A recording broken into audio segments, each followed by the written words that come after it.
In this tutorial in Cyberlink PowerDirector, we're going to look at how to apply a uniform transition between all the elements in your project on your timelines. This applies to video clips, which we have on track number 1, and also images, which are the last 2 elements on track number 1. I had a query from a subscriber who said, I like the fade transition and I want to apply it to all the elements in my project, but I don't want to do it individually by dropping that icon in between every single juncture between the images. Is there a simple way to make it uniform for all of them? The answer is very much so. It's very easy with the fade transition, and we'll show you some implications for other transitions as well. So I need to go to my transition room on the left side in my control panel, and I'll click on that. And the minute I do, I find that I have these icons that appear above the toolbar. The third one from the left in my copy of PowerDirector, if I hover over it, says Apply Fading Transition to All Videos. Now, if I click on that, it will ask me what kind of transition I want. In most cases, you will want either the cross or the overlap style. I'll pick the cross and click on that. And when I do, I see I've applied a fade transition to the border between all of the clips on this track. And if I play it, we'll see we'll go from the canyon view to this couple in a fade. And then in a moment, when we move out of the couple clip, we'll transition back to the canyon view with a fade.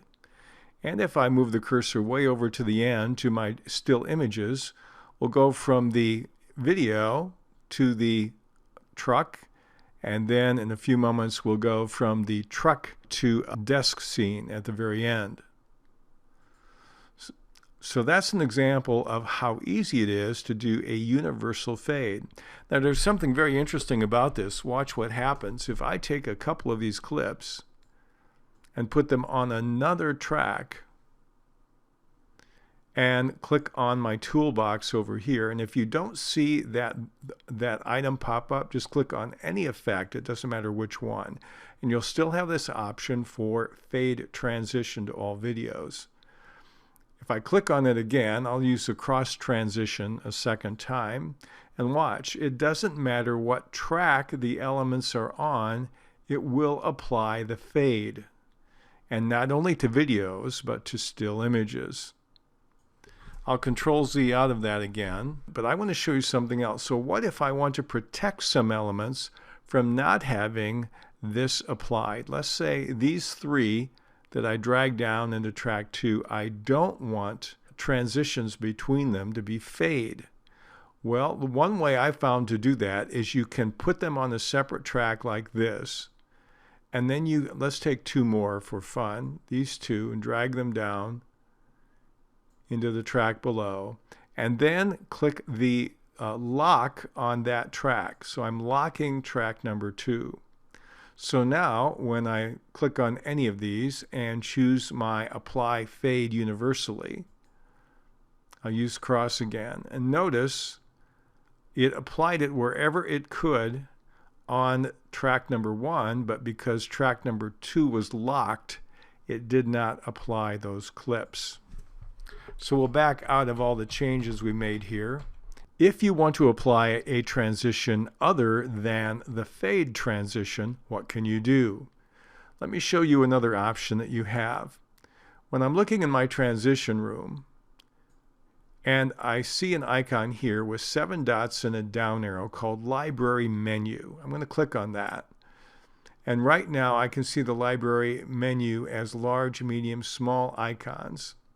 And again, if I click on that, I still have the option I just picked here about Apply Fading Transition to All Videos.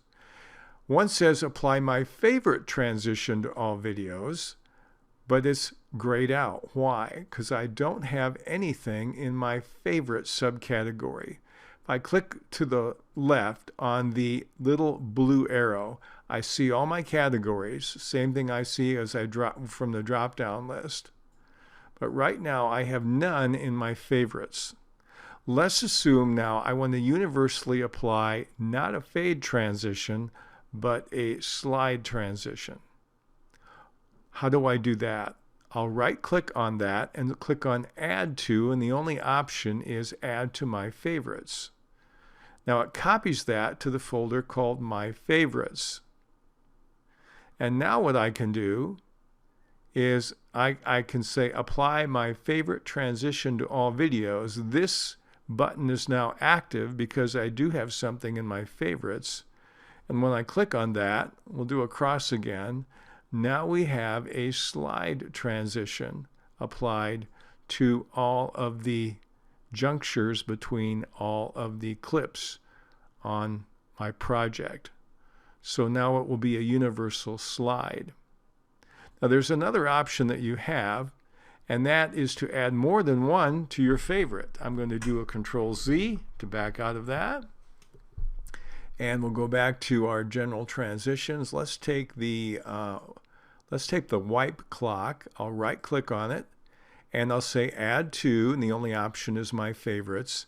And notice now My Favorites has been incremented to 2. Both of these are here. Now if I use the same option here, Apply My Favorite Transition to All Videos, watch what it does. It applies both transitions. Now I've done this where I've had 4 transitions and with 8 different possible applications, and sometimes it applied all 4, sometimes it applied 3 of the 4. And you notice there's no special order, it's somewhat randomized. We have a slide, and then we have a wipe clock 3 times. Then we have a slide, and we have a wipe clock, and we have a slide and 2 wipe clocks, and then 2 slides, and another one over here, and then a wipe clock. So you cannot control, if you have more than one in your favorites, you can't control which one will appear where. So basically you'd have to manually change that.